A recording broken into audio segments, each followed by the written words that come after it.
the Great Purge. It never fails. The left excels at weaponizing isolated acts of violence to demonize and suppress the peaceful political speech of millions. The tactic is nothing new. Bill Clinton exploited the Oklahoma City bombing in 1995 to target Rush Limbaugh and conservative talk radio. Liberal pundits decried a climate of hate by Clinton's critics for Timothy McVeigh's acts of terrorism and clamored for restrictions on conservatives' First and Second Amendment rights. Then, during the Obama years, millions of boomer Tea Party activists were treated like dangerous exotic creatures for politely attending Obamacare protests. We came down to Congressman Tom Perriello's district in rural Virginia to try to get a sense of just what is going on at these town hall meetings and who is showing up. There's nothing in the bill about health care. It's health insurance and who pays for it. Will they be able to choose their own doctors? I don't like it. So frightening, right? Mainstream media reported that Joe Biden, Joe Biden, reportedly called those Tea Partiers terrorists. And when Tea Partiers confronted Obama about it, they were again cast as violent threats.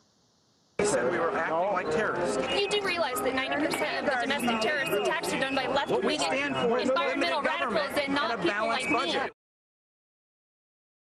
Scary.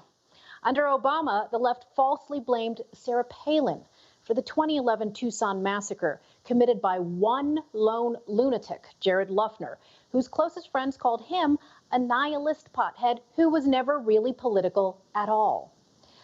Before the shooting, Palin's Political Action Committee had used a standard map with crosshairs over Democrat Representative Gabby Gifford's district and others that were targeted for election. There was no evidence, none, zero, zilch, that Luffner had ever seen this map or that Palin ever intended violence.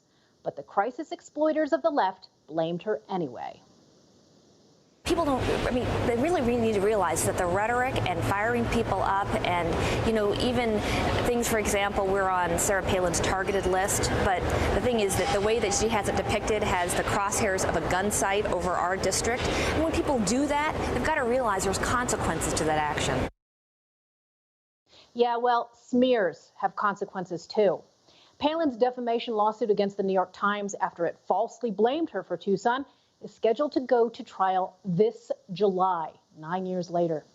Yep, nearly a decade later, we have the same types of opportunists milking last week's Capitol chaos to blame President Trump and his supporters for his rhetoric.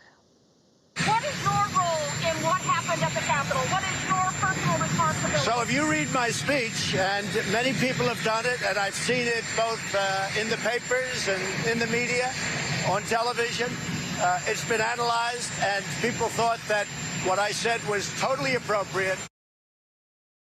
Yeah, so in response to President Trump's defense of himself, hysterical liberal Vox.com journalist decried Trump for using the word fight 20 times on Twitter. Yeah, really, that's a trigger now, using the word fight. Well, then there's Josh Hawley, whose fist raised to rally-goers is now cast as an incitement to violence. Every expression of support and encouragement for conservatives' peaceful protest is being used against Republicans and Trump voters.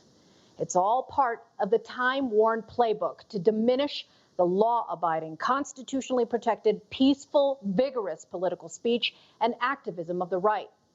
What's new is not this tactic, but the scale of the purge and the stifling of dissent thanks to Silicon Valley. Some 70,000 users on Twitter were summarily purged after being tarred as dangerous conspiracy theorists on Monday. Twitter alternatives Parler and Gab and now Telegram are under fire. You just watched Newsmax TV, America's fastest growing cable news channel, now in more than 70 million homes. You can get Newsmax TV on your cable system or check your cable guide. And if your system doesn't carry Newsmax, call them, tell them you want Newsmax TV, because we're real news for real people.